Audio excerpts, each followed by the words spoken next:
अस्सलाम वालेकुम व्यूवर्स, मेरा नाम दानीश ग्राफिक डिज़ाइनिंग वाली और मैं लाहौर से आई हूँ। मेरी एज 10 इयर्स है। जैसा कि आपको पता है, जब भी हम आते हैं तो एक बहुत मौजूद गेस्ट के साथ आते हैं। तो आज हमारे गेस्ट हैं जिनका नाम है आपदा वासी। आबदा। तो आए आज हम इनके पूरी लाइफ जर्नी के बारे में जानेंगे और इनसे हमारे पूरे रेहान स्कूल के एक्सपीरियंस के बारे में जानेंगे। तो सबसे पहले अस्सलाम वालेकुम। वालेकुम सलाम। कैसी हैं आप? बिल्कुल ठीक। तो सबसे पहले आप प्लीज़ अपना एक छोटा सा इंट्रोडक्शन करवा दें। मैं लॉयर हूँ एंड फ़िलहाल इमिग्रेशन एंड रेफ्यूजी लॉ के साथ काम कर रही हूँ। कैनेडियन फर्म के साथ काम कर रही हूँ एंड हम बहुत सारे गाज़ा के क्लाइंट्स के साथ डील करते हैं। तो एक सेंस ऑफ अचीवेबिलिटी एंड रिस्पॉन्सिबिलिटी का एहसास होता है कि हाँ, मैं कुछ कर रही हूँ उन लोगों के लिए जिनको इस टाइम पे सबसे ज़्यादा हमारी ज़रूरत है। माशाल्लाह, आप एक लॉयर भी हैं और आपने एक अपना बहुत ज़्यादा अच्छा सा इंट्रोडक्शन दिया है। Thank you. तो अब आप मुझे अपने मतलब थोड़े से आपके एक्सपीरियंस के बारे में जानेंगे कि हमारे रेहान स्कूल का आपको मतलब अभी तक जितना आपके साथ हुआ है, तो आपको अभी तक उसमें क्या मतलब आपको सबसे ज़्यादा अच्छी बात लगी है और आपको क्या लगा कि ये स्कूल मतलब क्यों बनाया गया और इसका मकसद क्या है? एक्चुअली ये मेरा फर्स्ट विज़िट है। मेरे डैड एंड मॉम बहुत ज़्यादा आते हैं यहाँ पे और वो बहुत ज़्यादा इसकी तारीफ़ें करते हैं हमेशा। मेरा कज़न तलहा वो यहाँ पे पढ़ता है और वो यहाँ पे इंटरव्यूज़ ले रहा है, सारा कुछ कर रहा है एंड मैं उसके इंटरव्यूज़ जब देखती हूँ तो बहुत प्राउड फील करती हूँ। तो आज आने का मकसद भी यही था कि मेरा बेटा, क्योंकि वो 12 साल का है, उसकी ये एज है जहाँ पे वो ये सारी कंप्यूटर्स एंड AI के साथ उसका इंटरेक्शन है। तो मुझे एक तो थोड़ा सा अपने लिए भी एजुकेशन इसमें चाहिए बिकॉज मेरी इसमें एजुकेशन नहीं है। एंड दूसरा मुझे उसके साथ साथ अपने आप को भी इस फील्ड में एजुकेट करना है और जो वो मेरे लिए भी बेहतरी होगी, क्योंकि ऑब्वियसली आगे लॉयर्स को भी AI को ज़रूरत है। एक्चुअली AI रिप्लेस कर रहा है बहुत सारे लॉयर्स को बहुत सारी अदर कंट्रीज़ में। तो इस वजह से हम उसको किस तरह से अपने फ़ायदे के लिए इस्तेमाल कर सकते हैं, we definitely need to learn this.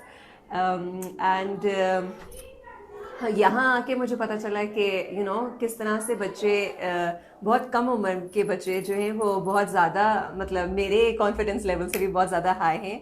और यहाँ के जो टीचर्स हैं, स्टाफ है एंड इवन द स्टूडेंट्स, वो मतलब मेरे interaction between this school and any other school, even my son school, it's completely different and very very positive. So I'm actually really impressed with all the work that's happening here. Thank you. आपने बहुत अच्छा वैसे आपका experience किया, आपकी बातों से ही लग जी, जाए। बहुत ज़्यादा अच्छा। Thank you. और अभी तक आपको वैसे मतलब आप कितनी सिस्टर्स हैं वैसे? हम दो सिस्टर्स हैं, तीन सिस्टर्स हैं और हम एक भाई है मेरा। एंड अभी वो लोग अमेरिका होते हैं, एक ऑस्ट्रेलिया होती है एंड इट्स नाइस, अल्हम्दुलिल्लाह। Thank you. और अब आप मुझे ये तो बताएं कि देखिए, आपने जो अपने बच्चे के बारे में कहा है कि मतलब इतना ज़्यादा कॉन्फिडेंस नहीं है और ये इसका जो उम्र है वो AI के लिए, तो आपको नहीं लगता क्या कि ये AI उसके लिए मतलब सही नहीं है? क्योंकि मतलब बहुत सारे पेरेंट्स का जो कहना है वो कहते हैं कि ये AI जो है ना वो इतनी ज़्यादा इम्पोर्टेंट नहीं है हमारी लाइफ में।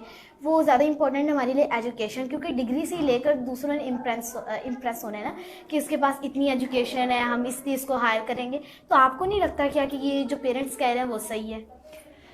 मेरे हिसाब से हर कोई सही बात कर रहा होता है और हर किसी का सही उनके लिए सही होता है। ज़रूरी नहीं है कि आपका सही मेरे लिए सही हो और मेरा सही आपके लिए सही हो, ठीक है।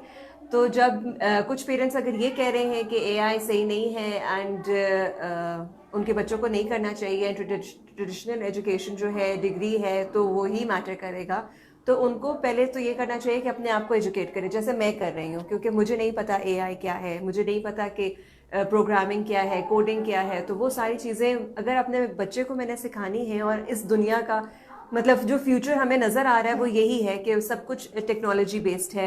मतलब मेडिकल, आपके लॉयर्स, आपका डॉक्टर, हर चीज़ अगर वो AI को इस्तेमाल कर रहा है और टेक्नोलॉजी के बेस्ड पे चल रहा है, तो अगर हम अपने बच्चों को अभी नहीं सिखाएंगे तो वो आगे जाके एलिनेट हो जाएंगे और उनको पता नहीं होगा कि दुनिया में क्या हो रहा है। तो इस वजह से हम लोग इस बात को भी नज़र में रख के फिर अपने बच्चों को एजुकेशन की तरफ दें, एंड दोनों को इक्वली साथ लेके भी चल सकते हैं। ऐसा तो नहीं है कि आप एक कराएं और दूसरा ना कराएं। तो आपको नहीं लगता क्या कि ये जो मतलब जो दो गोल्स को फोकस करना ज़्यादा मुश्किल होता है, मतलब साथ साथ एआई भी रखें, साथ साथ एजुकेशन भी रखें? मुश्किल कुछ भी नहीं होता, एज लॉन्ग एज आप ट्राई करते जाओ। मैं अगर आज यहाँ बैठ के कह सकती हूँ कि मैं सीखने के लिए आई हूँ और मैं सीखने की पूरी कोशिश करूँगी, तो आई डोंट थिंक किसी के लिए भी कोई मुश्किल होता है। हाँ, ऑफ कोर्स थोड़ा टाइम लगता है, थोड़ी मेहनत लगती है, मगर मुश्किल नहीं होता। I don't think so. Thank you, आपने हमें बहुत ज़्यादा हमें आपने टाइम दिया। तो आप क्या हमें कोई मुझे मतलब लास्ट में हमारे व्यूवर्स को कुछ कहना चाहेंगी? ऑफ कोर्स, पहली बात तो मैं ये कहूँगी कि सब आके रेहान अल्लाह वाला स्कूल आके चेक करें। ये बहुत ही अच्छा स्कूल है, एंड मुझे लगता है कि एक दफ़ा जब यहाँ कोई आएगा तो उसका नज़रिया इस एजुकेशन सिस्टम के लिए चेंज होएगा। मेरा आज हुआ है बहुत पॉजिटिवली, तो इसलिए मैं सबको ये कहूँगी कि ज़रूर आएँ, चेक करें, and inshallah for the students all the best, and they're doing amazing work right now.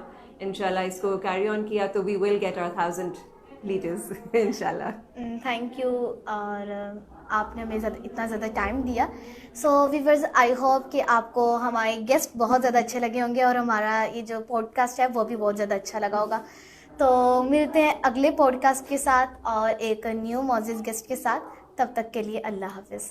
Pakistan जिंदाबाद।